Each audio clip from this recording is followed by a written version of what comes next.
You're watching HCAM TV.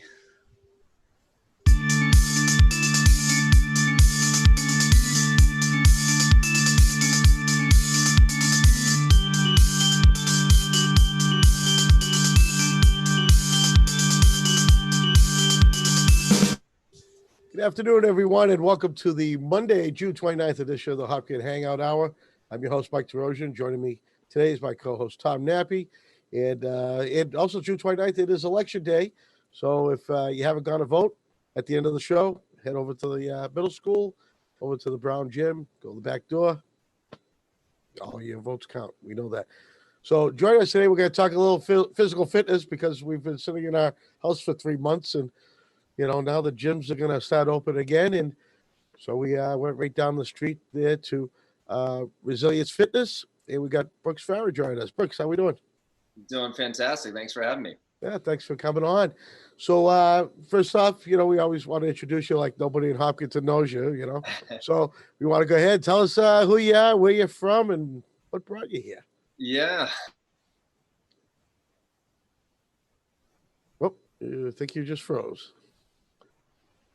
Good? Oh, there you are. All right. Sorry about that. No problem. Okay. Sorry, my name is Brooks Farrar. I'm one of the co-owners with Jamie Whedon of Resilience Fitness. We have been there. Well, we took it over actually from Drew Carnes back in 2019. So we've been there a little over a full year now. But I originally grew up in Medfield, Mass, so not too far away. Obviously, a little rival of Hopkinton, but we don't like those M towns. Yeah. But knew the Tri-Valley area and settled, in Hopkinton after college. Had a little stint of personal training there, and then got this opportunity to start Resilience with Drew and another one of my buddies from college, who's now in the Air Force. But been doing the Resilience thing ever since for the past 8+ years now. It's been great. Yeah, that's excellent. And we welcomed Drew when he first came to town, and we had him on our Business Matters program where I got to meet him, and the business just expanded, boom, boom, boom. Just like the whole series of gyms blew up around here, and it's great that you've been here for that long. It's awesome. Yeah, so what brought you into physical fitness? Was it the sports in school? What was it?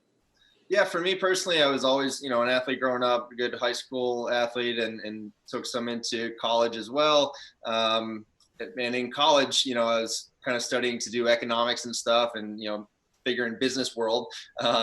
And ultimately decided to switch majors and ended up going the exercise physiology route.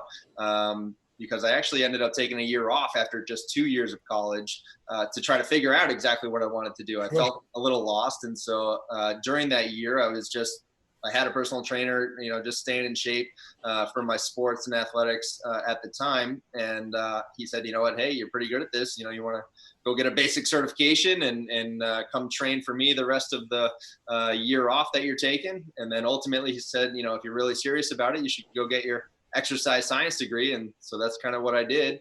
That's where I met one of my good buddies now, Dan, and he and I were training at this place over in Medway. And that's where we ended up meeting Drew, and Drew wanted to start his own place. And that's kind of how the three of us met together and decided to start Resilience. And, and I see that a lot, not that I'm in the gym all the time, as you know, but we, you see a lot of the people that go there, then all of a sudden how they see their passions change, and then they decide, oh, you know what, maybe I will go that route, and they turn into instructors. Yeah. And you just don't become an instructor because, you've been a member for the place for 4 or 5 years. There's a lot of work involved. Yeah. Yeah, for sure. So what are the steps to, other than being the gym guy, what's it take to not even personal training, but just to be an instructor? Yeah, so like anything, the more education you go seek out, the more knowledge you're going to have to be able to transmit to your clients, or in whatever field, if you go out and do more research or do more education for yourself in whatever field it is, the more educated you are, I think, the more you're able to provide your clients and folks. So, it's always good to continue your education, I think. So, that's what we've always kind of wanted to do for ourselves as coaches. But yeah, it takes, so I ended up getting my 4-year degree in exercise science, and, had some experience as a personal trainer after school for a little while. But then, once I figured that, I wanted to join this group of guys to start on the business side of things, that took a whole new flight. It kind of combined the two passions that I did have, the fitness world as well as the business side of things. And being a small business the way we were, just a group of 3 dudes, we were constantly making decisions. So it was actually really fun to be fully immersed and fully involved in the business side of things from the get-go, and making decisions on that side, as well as training people and getting people healthy and fit. So yeah, it's a lot of experimentation, I guess, on the fitness side of things, and that's where I think, as coaches, you start on the personal training side of things. You get to test out on your own. You get to test out on a one-on-one client basis. Like, hey, these are your goals. We're going to try this, program for a little bit, see how it goes. And, you see if it works, see if it works well or not. But it's a little bit of trial and error. And, every person's different. That's the other thing, is you got to be able to adjust your programs and systems. And, it's not just a plug and play.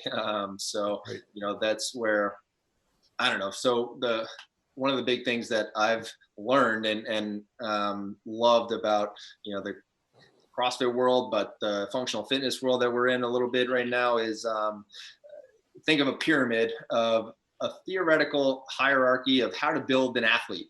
All right. Okay. And so at the top of our pyramid is sport. Right. And as we grew up as kids, we were always in sports practice all the time, just go play your sport, practice.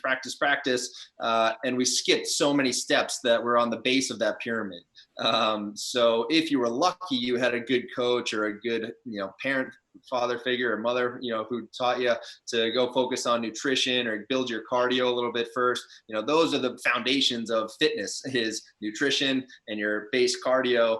And then if you go up the rungs there of the pyramid, we want to work on gymnastics in the sense of being able to just control your body in space. So, if I tell you to flex your abs and flatten out your back, can you do that? Or do you have no idea what I'm talking about?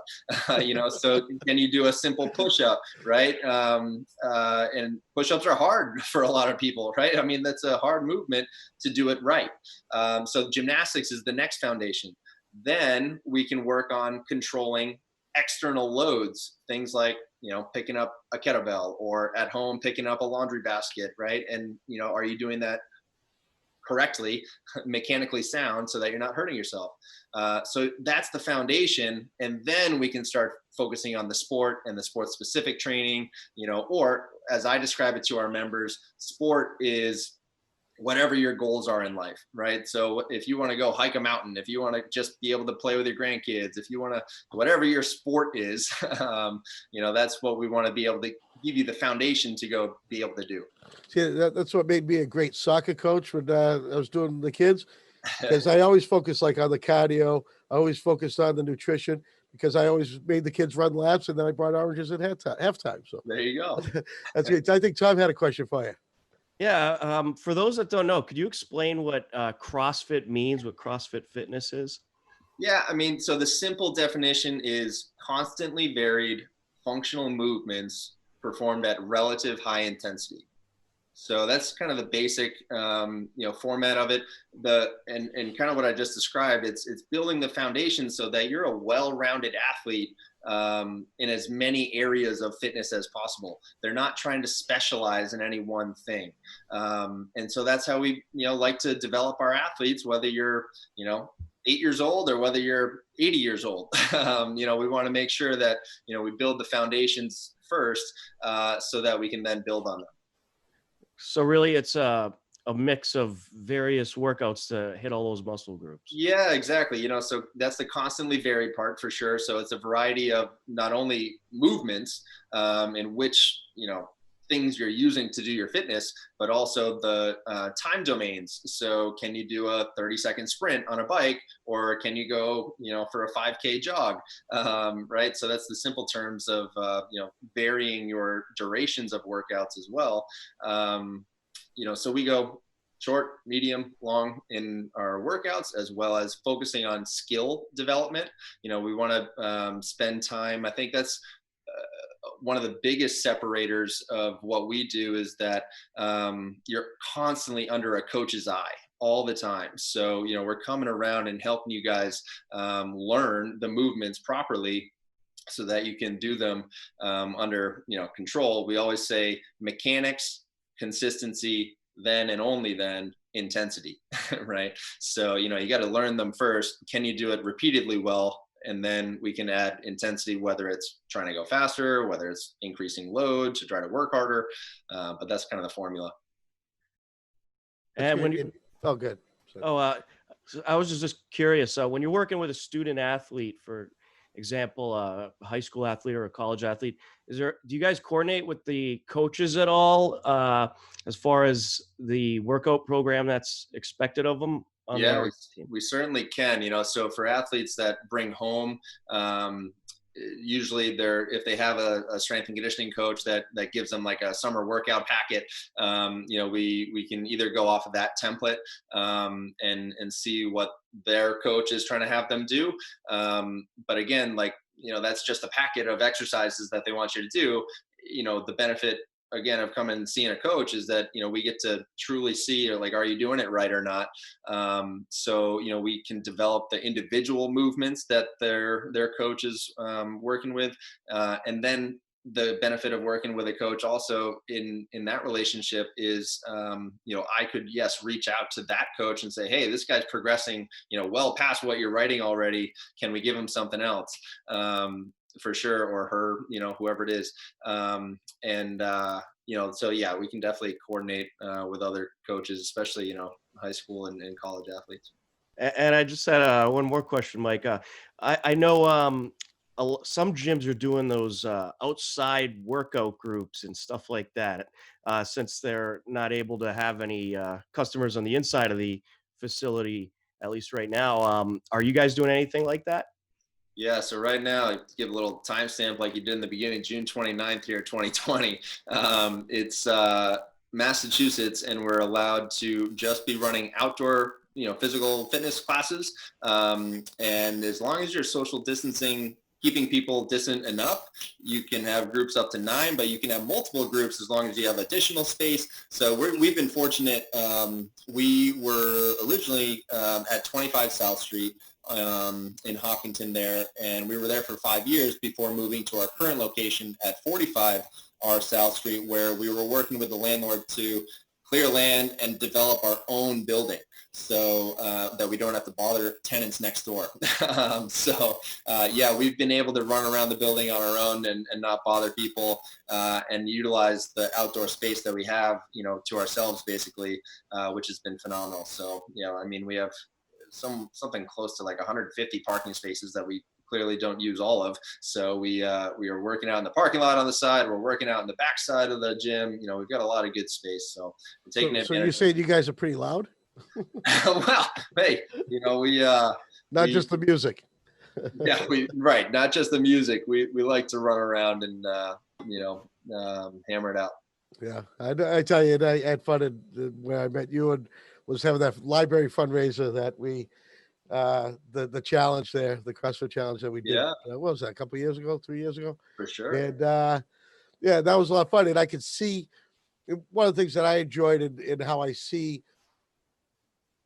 not those canned gyms that you got all over the place, but what I saw is how you modified everything to the person's ability and not just say, oh, you mean I got to do 10 of those? I got to do 10 of those. Yeah, burpees. I don't even want to talk about the burpees. And I know Tom's got some footage of me trying. Oh And no. I said, no, you can't do that. I'll see if I can dig it up. Yeah. So the whole you talked about earlier, form Yeah. and doing things correctly. It's not so much how many you do, is that you do it correctly. And that's why is that so important? Yeah, well, so injury prevention, right? More than anything. So we want to make sure that you're doing things right, so that you're not, think of off-axis axle on your car or something, right? Why do you get your tires aligned? So if you're slightly off on your movements all the time, eventually over time it's something bad's going to happen, right? So your wheel's going to fall off or whatever it is.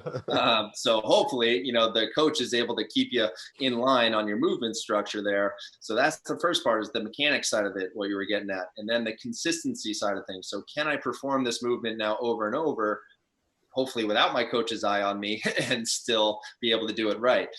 So take a simple air squat, just squatting up and down. Right. There's a lot of technique to just a simple squat, to be able to do it right, without hurting yourself, and activating, muscles that you shouldn't be, which are then tugging, the whole body's connected, right? So Right. It's tough to point out one thing without talking about everything. But, that's where the movement quality comes into play. And so part of what we do is that in the beginning of the hour, so generally, to get back to Tom's point there a little bit, what is CrossFit a little bit too? It's generally 60 minutes. You come for an hour. You come and the coach, goes over the whiteboard, little structure, little huddle, basically, what are we going to do for the day? Here's what we got going on. Okay, let's break off and go do a little warm up, mobility, stretching piece in the beginning, get ourselves prepped and ready for the movements for the day. At that point, during those warm ups, is when the coach should be going over the different progressions of the movement. So again, say it's like air squats or something. Maybe you're not quite able to do a full range of motion, what we like to call butt to grass. You can hear the other word. So that you can, if you're not quite there, maybe you're squatting to a higher box and standing up off of it, right? And so, we want to develop the proper mechanics at a shorter range of motion first before we increase range of motion. And then again, now you're showing me that. Can we add load? Can you hold a pair of dumbbells in your hand while you do those, and so forth? So yeah, because I think I like that analogy of the cars there and the wheels. If you're doing it slightly incorrectly over and over and over and over, eventually something's not going to go right. Yeah, one of the things that was intimidating to me going to gym, or for instance at the Firehouse Group works out together, and we do it in Apparatus Bay. We do it's like a firefighter movement exercise routine, and there's modifications for it. So, we carry the SCBA models. We, does it like this the squats. So they modify the squat for me, so I had to do it for the bumper of the rescue truck. Yeah. Go down to that far, instead of the grass. Yeah. So and you modify it, but what was bothering me was I was thinking, like, all right, I hear them going, they're all doing the same thing, and they says, well, I'm not the fittest guy, so let's do modifications. And at the end of it, I was dying. I was dying after we did warm up and core, and I says, wait, that wasn't it.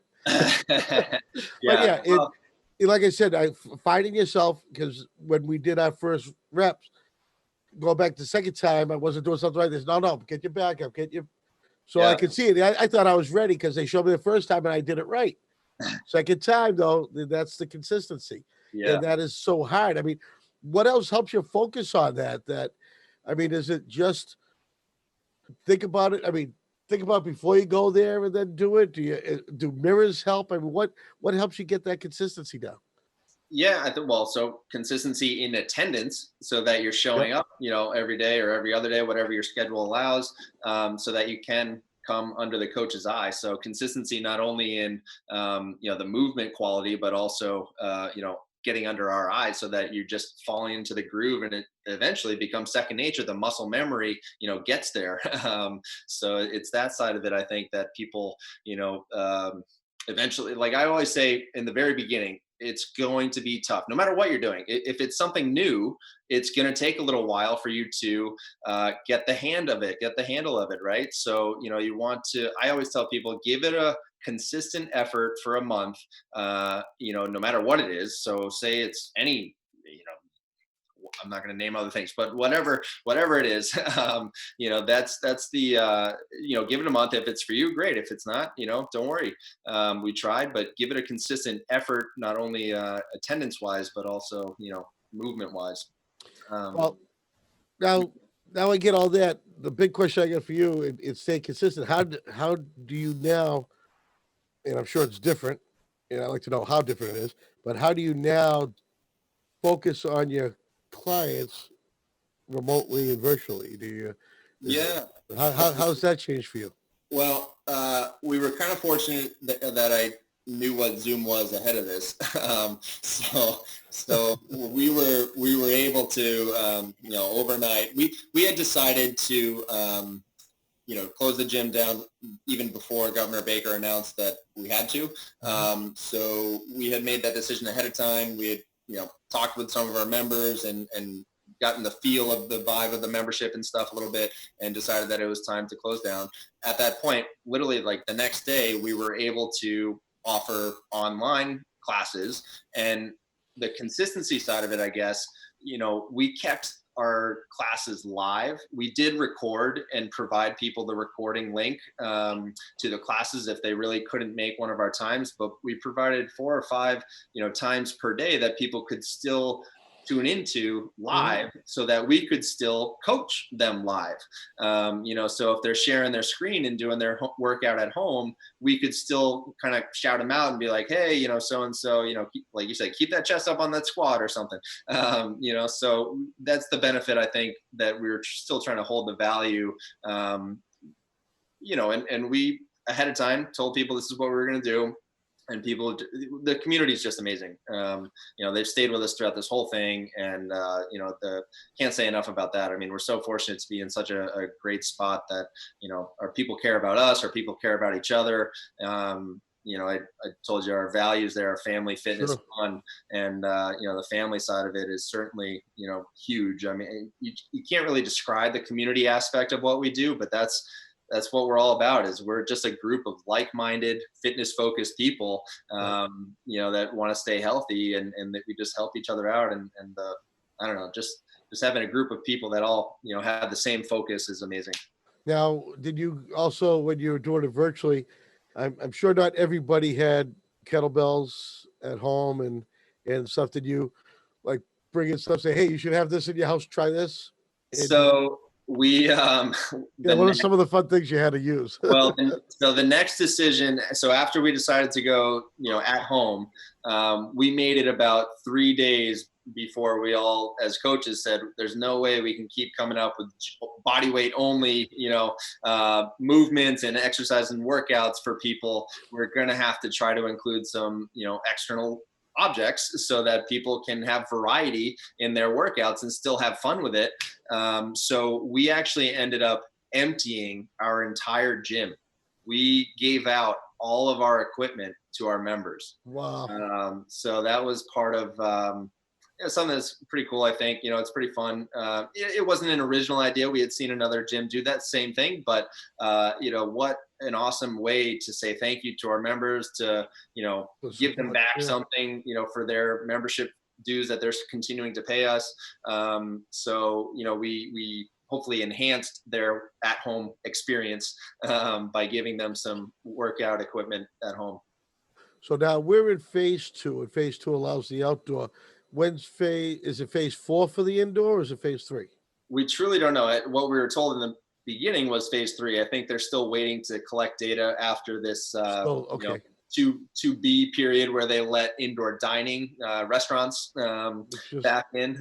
Which is so nice, by the way. Yeah. So it is nice to go to a restaurant again, but they're I believe still collecting data to make the final decision on whether or not they're going to let fitness reside back inside. So we'll see. Hopefully that's the case.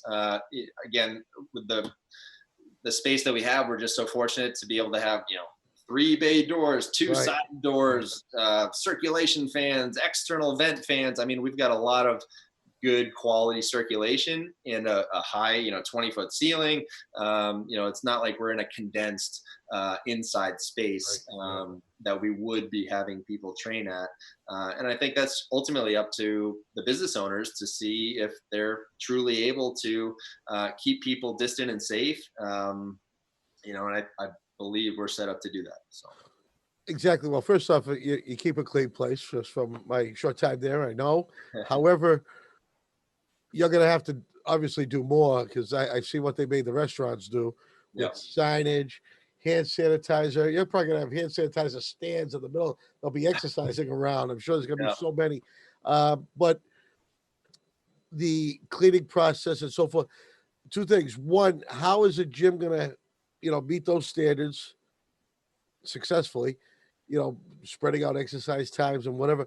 But the thing is, what can you tell your customers or any person that's going to any gym how they can keep themselves safe and when they're doing this? What tips can you give to people returning to, whether it's going to Planet Fitness, Golds, or going to the YMCA? What can a person do to stay safe? Yeah, I mean, I think the general guidelines that we've been told, outdoors is so nice because there's so much fresh circulating air. Indoors, the problem is if you're stuck in a more confined space that is recirculating air, that's where I think this thing is being transmitted. So, like I just said, we have the extra circulation going on and the ability to open up essentially all of our doors, which is great. So that's the biggest thing of it. I don't know exactly what has been said. I believe there's just a dwelling time that even when this thing lands on hard surfaces now, it doesn't last for too long. But even in addition to that, we're coming around with a CDC approved, antibacterial, antiviral spray to spray things down after each use. And like you said, we've provided so basically the whole indoor part of the gym is gridded out. We'll let people in one at a time to go to your square, which we've already given people their individual set of equipment that we're using for the day. So you don't have to walk around the gym anymore. You just go to your square, we'll provide you the equipment, and we've given you, personal sanitizing, solution in your squares and stuff. We, clean the towels and things that people are using. So we're doing a lot, but for people, it depends on what exactly you're going to be doing, I guess. If you're going to more of a, what we call Globo gym, Good reference. So when you're going there, the hard part is cardio stuff. If you're trying to breathe heavy and that, you don't want to be sharing your exhalation, the mask is honestly, it sounds like the best way to do that. It's just whether or not, you feel like you're able to circulate the air around you well enough or not. Right, because that's the most personal, because everyone breathes different. Yeah. I've seen, like when I see the running club go by, I will see some with masks, some without. Yeah. I can't imagine doing it with a mask, but,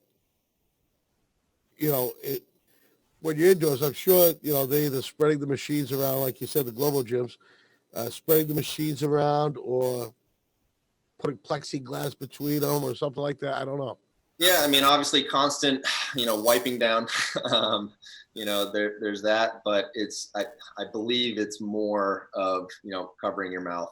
And obviously if you have any kind of, level of sickness, just stay home. That's the main thing too. I guess. Would they include screening too? Do the temperature and? I'm not sure. We did buy a forehead thermometer reader just in case we need to, but as of now, I don't think that's in the guidelines. We'll see, but it's definitely another precaution that we're going to be able to take. Oh, that's good to know. So when the personal one-on-one training, like going to clients' homes, those kind of things, that comes in after?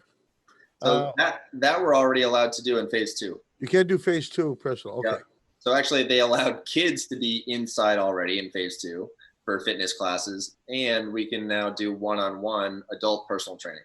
So we've been doing both of those. We've, got our kids and teens classes coming back inside, and we've also had some personal training start up again, which is great to see. So we're doing everything we can and everything we're allowed to do.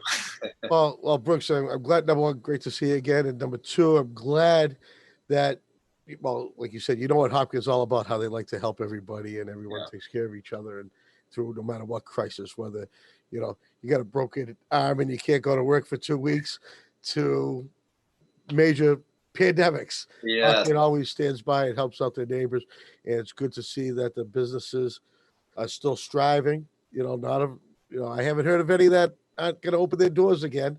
Yeah. And it's nice. And I even heard Snappy Dog started up again. Oh, great. They get their trailer out at I think a private gig on last weekend. So that's good news. And we can't wait till this to be over with, and of course everyone's saying, when the vaccine comes, maybe we'll see. Yep.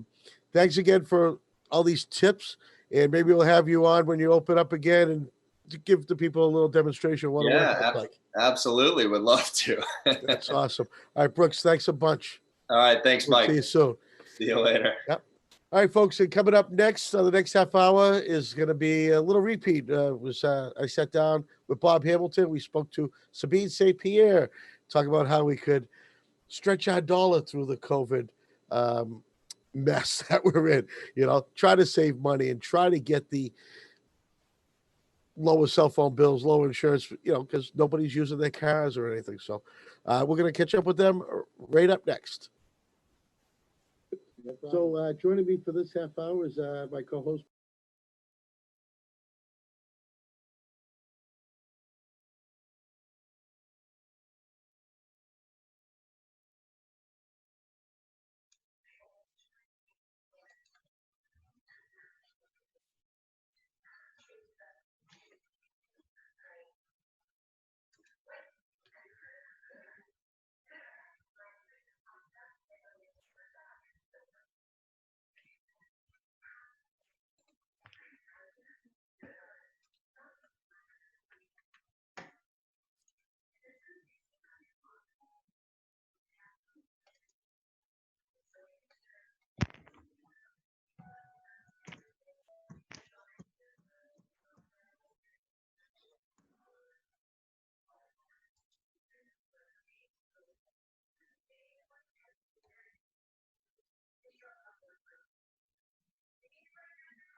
And a soon-to-be 9-year-old. His birthday's tomorrow, Cinco de Mayo. Excellent.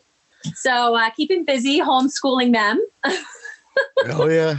On top of trying to do some Sabine's cuisine.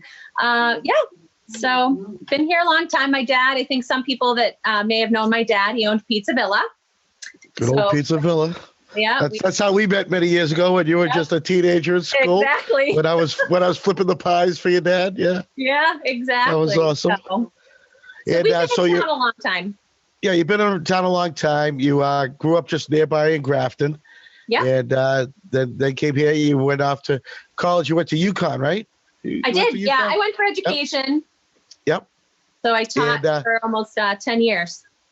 Excellent. And so then you decided to get, you guys were all your sisters, you all did, I remember you all did gymnastics. It was like, I don't know how your dad kept that schedule with all 5 of you doing the gymnastics all the time. It was incredible. But so you always been into health and fitness. And you're coaching at Resilience on South Street, right? I am. Yeah. I run their rowing club every Sunday. Right now we're doing a Zoom. And it's turned into a cardio club, but I'm always on the rower. Right. So you're doing that, and you're always doing healthy cooking, healthy eating. You've been doing that forever, and you also bring it out to television too, right? Yeah. I had a show for a while, a cleaner plate, and then life's just kind of gotten in the way, so we haven't done many episodes recently. But hoping to get back into that because that was a lot of fun. Good way to spread the word of clean eating. Exactly. And so personal chef. Now, a lot of people think you have to be a king or a movie star to have a personal chef. That's what I think about. Bob thinks about that all the time. He wants his own personal chef. Yeah. And, Right. but so, what is a personal chef service?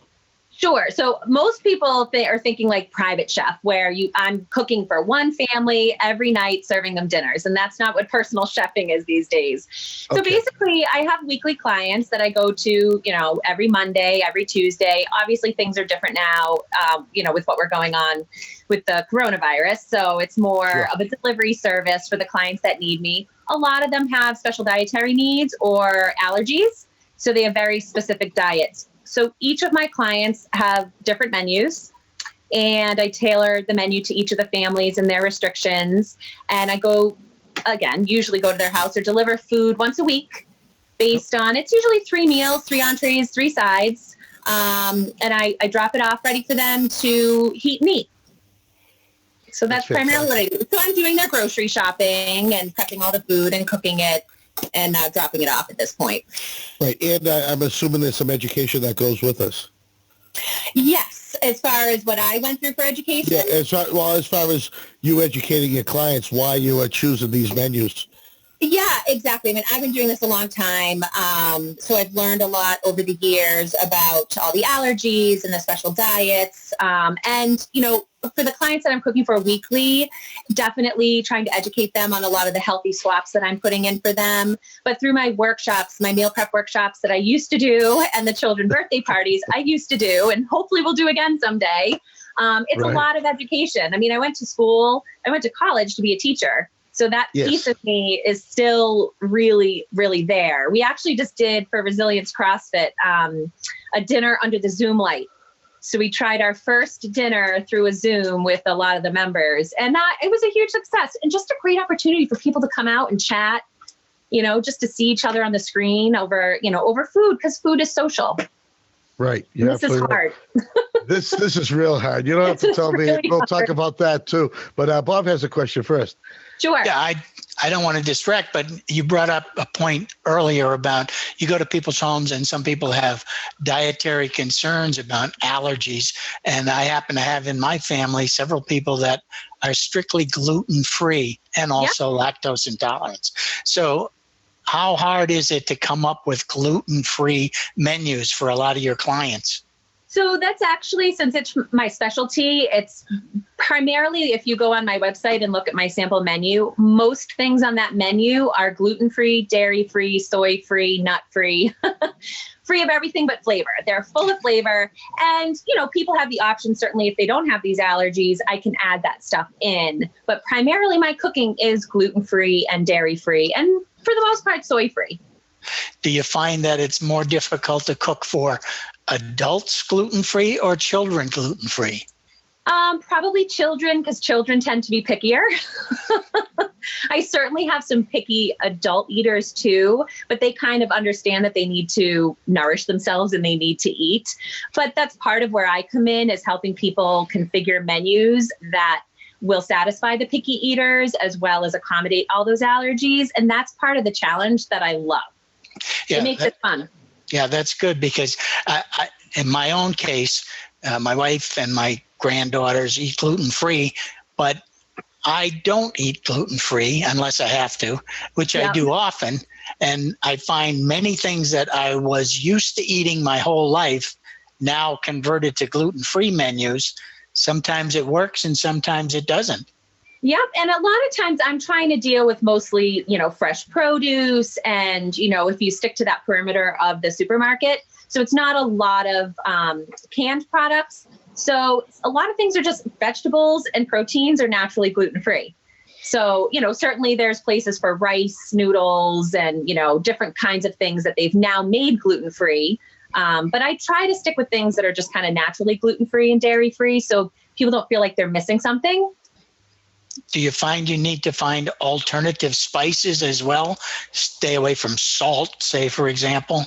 Yep, definitely. I use a lot of fresh herbs. We do a big garden in the summer, and I try to load things up with fresh herbs. Not only does it add a lot of flavor, but it just kind of adds a nice, fresh punch to things. Yeah. You're right. Yeah. That's good. Yep. So the main reason why I even called you on the show is we were chatting in some group. I can't remember. Was it the Hopkins Comes Together? No, I think it was about- even just on my own personal page. Was it personal? Yeah, you came up with the questions. What are people doing to save money, and how you getting the breaks from, the bills when everyone's staying home, and I thought that was a great subject. And have you learned anything other than what we chatted about? Oh my gosh. So many things. Obviously as a small business and, struggling during this pandemic, it kind of became obvious that I needed to start figuring out where we could cut back.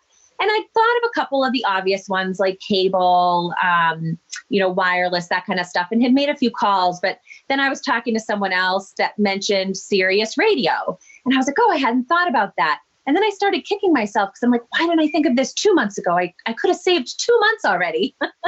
Hold on, I got to write that. You said Sirius. I didn't even think of that. You can't drive the car anywhere, so why have to settle it? I have a whole bunch of things here that I learned from that post. I had about 50 comments. And it was, all people like, oh, yeah, I didn't think of that. Or people that have done things that obviously are saving money. And some of these things are going to save people money in the long term. Right. That we should have all been doing years ago. Years ago, right. And I hear it all the time. I know that people that use their credit cards to build up their points or whatever, and as soon as a new card comes out that they have a chance to get the zero financing for a year, swap over their balances, boom, boom, boom. Yeah, I think that's great. One of the things that happened to me that I wasn't even expected, but I got a nice letter from MAP Free Insurance. They announced 15% off of my March and April bill. Yeah. And that I think was $40 a month on each, so motorcycle and car. So I'll be getting $80 off for each month. And that adds up. Huge. I mean, we called our wireless provider and, because at this point, our phones we're using off the internet and we're home. So we're using our own data. It doesn't make sense to pay these big data plans. And they're trying to give people, this free data, but we really don't need it. We're home. Right. So I called and lowered our data plan and saved $20 there, and then you save I think most car insurances across the board are taking stuff off, and, you can submit mileage. You can ask them if you can submit mileage and try to save even more off your bill. I mean, my husband's not even driving his car. He's teaching from home now. So well the mileage, one thing that I learned is the mileage is automatically deducted. You used to have to fill out a form every year. If you drove under 10,000 miles, you would get a discount. And now I found out it's automatic and it's taken every time you get your sticker. They get your mileage every year. Good. So and that's good news. Someone else posted. Well, I was going to say, when you're talking about your cell coverage. Go ahead. Yeah. Okay. You go ahead. Coverage? Go ahead. Cell coverage. You're going to ask about cell phone. What about the cell phone? Well, with the cell phone coverage, I had to be careful with the cell phone because I have an unlimited plan that I got really, really cheap. And if I try to go to something like a 5 gig or 5 meg plan, whatever it is, it could actually cost me more in the long run. So, some things that you have, you might have got it as super cheap. You want to keep it. Right. So, I mean, my biggest thing that I've learned through this whole thing is you just call and ask. They're getting, every company is getting bombarded with all these phone calls. And so, you just kind of have to ask. They'll talk you through it and just say, I want to save some money. How can I lower my bill? And they should either tell you, well, you're at the lowest we can get you. You got a pretty good deal already. Or like with our cable, we didn't realize we were paying $10 a month for ESPN every month. We don't watch it. And there's no sports on right now. So right there we save $10. Well, unless you want to watch the 1972 Stanley Cup playoffs, that's on. Yeah, exactly. But somebody had mentioned AAA. And if you have AAA, apparently this is next on my phone call list. You can bundle your home and auto, and they've got a low mileage discount now. What else I have in my notes here? A multi-car discount.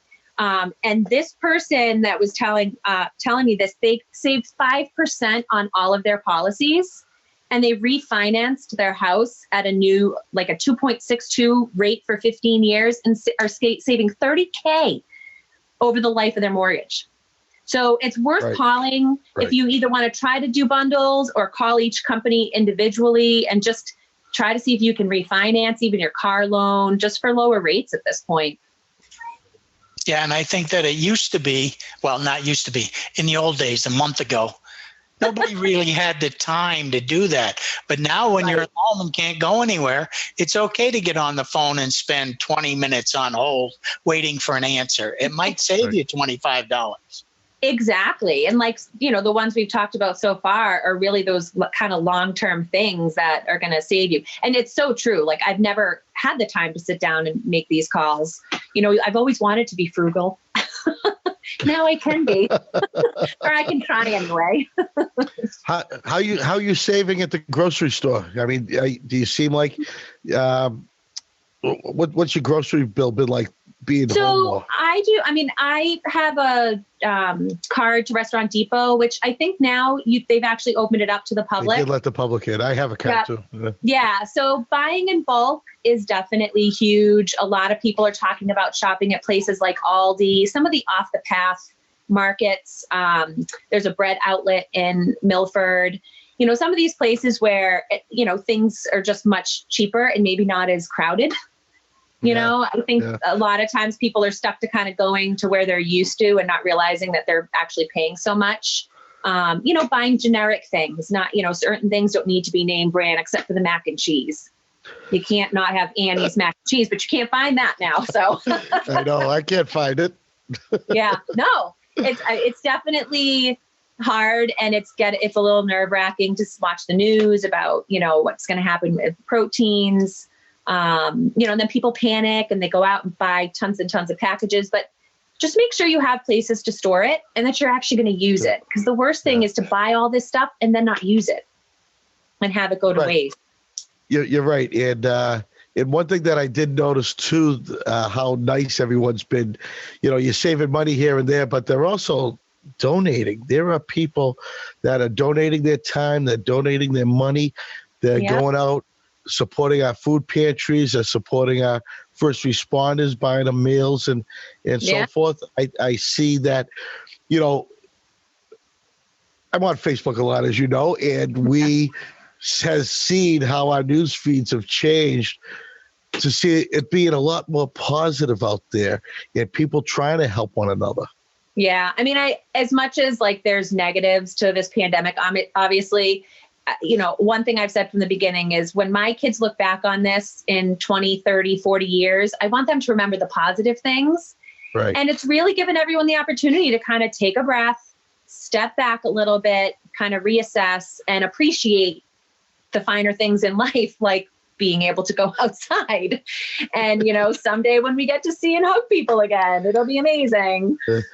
Yeah, remember, you didn't have to be the only person on the swing set. You could have 6 people on the swing set now. Right.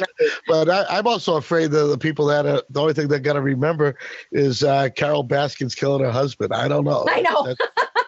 Some of these things that are coming out, I know. There's a lot of funny things out there, just trying to get people to laugh. But just going back to the outside quickly, as I'm seeing my kids running around. And the groceries, planting a garden, that's a big one. That's a good, get your family together, plant a big garden if you have the space. And that's something else too. People we end up growing so much, that we're always kind of putting a post out here and there, like anyone needs some kale. Yeah, come and get it. Zucchini. So if you have the space, go for a big garden this year. So Bob, I'll give you Sabine's address because I know how much you love kale. Yeah. Yeah. I buy it by the leaf. Kale, Bob. Yeah. Or quinoa. Oh, I have some great ways to make quinoa that you won't even know that it's there. Oh, can you please tell me, because they make it at the fire station all the time, and I never liked any way they prepared it. So. The best way to prepare it is to make risotto. So you mix it with arborio rice and do like a half and half mixture. So really? It's in there. You can see it, but it's not like eating a spoonful of quinoa. Even I don't really love that. Okay. Is that like hiding it under the mashed potatoes? Yeah. You'll feel it. It's got a texture to it. Yeah. So And just one other thing I wanted to Yep. mention too, like some of the sneaky things people may not have Yeah. thought of are like monthly subscriptions. You know, we talked about SiriusXM before, but you know, there's a lot of apps out there that you may have like clicked a button and did a free trial and didn't realize that you're paying $5, $10 every month for this app. Right. Magazines. I was still getting Food and Wine magazine, but you can do a lot of those now on Kindle for way cheaper. You know, if you Way want to keep cheaper. them. Absolutely. Yeah, So, and I everyone's mean, gotten pets. A lot of people don't like the feel of a Kindle compared to a magazine too. So I know. I can't do a Kindle. I unsubscribed. But I've also noticed, I'm sure you've noticed all the people getting pets, getting dogs especially. oh sure. I mean, they cost a lot. You know, with vet bills and stuff. So like doing Chewy.com is a great wholesale. I just put in my order for a 10-pound bag of food. I just adopted Kaya April 1st, and which I was also surprised to find a lot of these shelters are closed and have their dogs fostered because they don't want the interaction with the people. And so a lot of places aren't open, which I was shocked. I says, now's the time to get a dog when everyone's home and takes care of it. Yeah, but apparently it's not essential, and it is hard, you know. But as long as they're being fostered, you know, they're being loved, and as long as they're being cared for, they're not stuck in that cage and at the pound. So so getting the pets, pets are expensive. Joining clubs, and also when you join those clubs like the Chewy or the Pet Supplies, they also have the automatic refill, which you can even get cheaper. Yes. Yeah. That's a key thing to sign for. Yeah, and they give you the option. I mean, if you have a new pet, a new puppy or something, it's hard to tell, like, how do you need it monthly? Do you need it bi-monthly? Right. So once you kind of figure out like how long a bag will last you, you know, you can set it on that auto ship and you can change it at any time too. Absolutely. And there are deals, and you'd be surprised how much I find Chewy better than Amazon. A lot of times they're either the same price or Chewy is just so much less. Yeah. You don't know who you're buying it from Amazon. At least Chewy, you got a clue. Right. And like that's their specialty, you know. Without a doubt. So when it comes to preparing meals, and all right, let's talk about the single people out there like myself. I found it easier for me to go out, have my meals, you know, because I was always a half plater. Eat half, take home half, you know, and that worked out great. But now that I don't have that option, and plus I don't like being at home eating a lot, I'd rather go out and eat with people. But I'm finding myself preparing. And the preparing of the meals, what is the best way, I'm going to say, to keep, I mean, casseroles there, they almost last forever.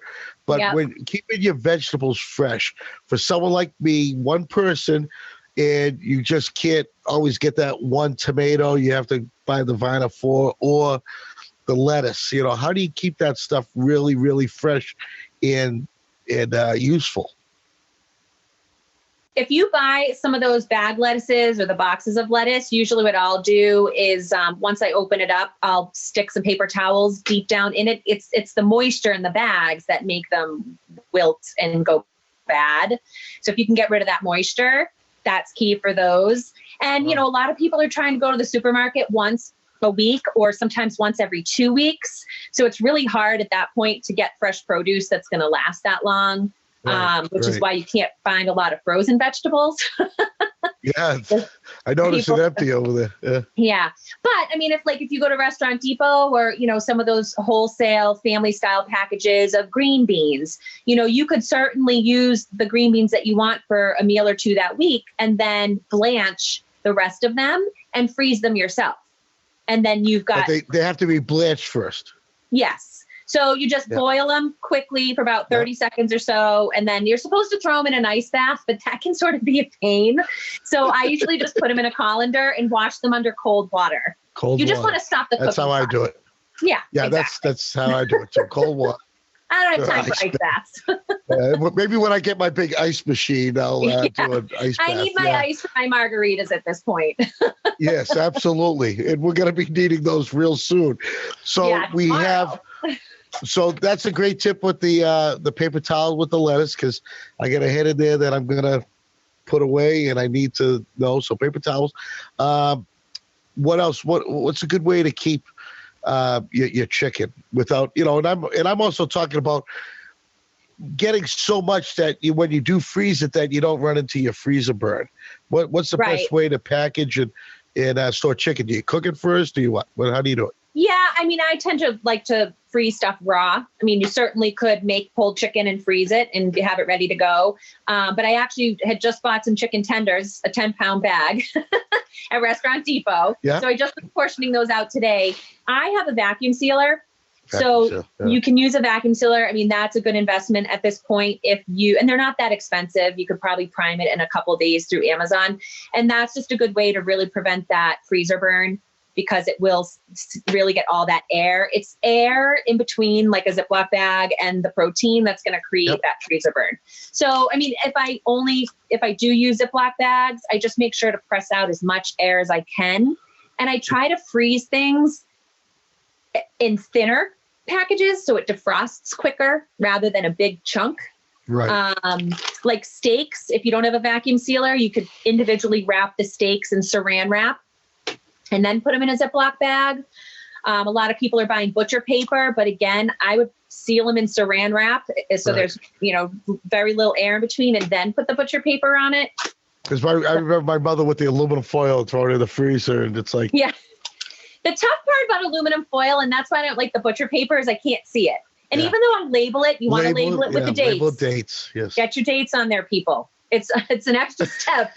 But with all this freezing going on, we're all going to look in our freezers next year and see stuff in the way back. And you're going to alternate stuff in your freezer too. I mean, a lot of people are buying the chest freezers. When this started, things get lost. In the so bottom. If you're putting new stuff in, take stuff from the bottom and stick the new stuff at the bottom. You got to rotate it or you're going to Gotta rotate it. Yeah. I've got a question for you on milk. I see you have your regular store brand, you have your Hoods, you have your Wesley Creameries, but now I'm seeing these Horizons like ultra pasteurized, and I see one milk lasting, sell by date of a week, and then I see another one that has 2 months. What's that about, Yeah, you're good. I mean, if you're someone that's really trying to stretch that out, I mean, most people, like once you open the milk, it's not going to last for 2 months. Right. So like if it says it'll last for 2 months, it's typically unopened. And most people, depending on how quickly you drink the milk, you're not going to keep it in your fridge. And I personally wouldn't stock up on a 2-month supply of milk. Right. Buy a couple gallons or, whatever. We go through probably a gallon a week here at my house. So, I just kind of, when I'm out, when I know I'm low, I just buy a new one to have as a backup when the other one's out. Right. Well, that's great. All right. So last minute advice to everybody to survive. What do we got? Let's see, this is the 4th. We got 15 more days before they start loosening up the order. Yeah, we'll Something see. like that. What do you think? What kind of advice can you leave everybody with? I would say just keep chatting with your friends, keep Zooming, keep FaceTiming, and just keep doing fun things with your family. The weather's finally turning. Get outside, do some fun stuff, still have some fun over a plate of food and cook dinners together. This is an opportunity for a lot of life skills. Teach your kids how to cook, have them make their breakfasts and lunches. And when we get back to school, we're going to be really happy they have that new skill. So, and I'm sure with your boys, they get their rooms nice and clean because they get all the time to keep them clean and make their beds. Yeah. Uh-huh. Yeah. I'm glad you can notice sarcasm. That's awesome. Yeah. Well, Sabine, thank you very much for coming on today. I really appreciate it. It was great. We maybe have you back for another update. If hopefully this doesn't carry on too much longer, we can get back into our TV studio and start making shows again. I know. But I'd love to have you back sometime. Yeah, sounds good. Good to see you. Good to see you. Tell your sisters I said hello and your mom and everything, and we'll see you soon. I will. All right. Excellent. Sounds good. See you later, Bob. Bye now. Bye. All right, Bob.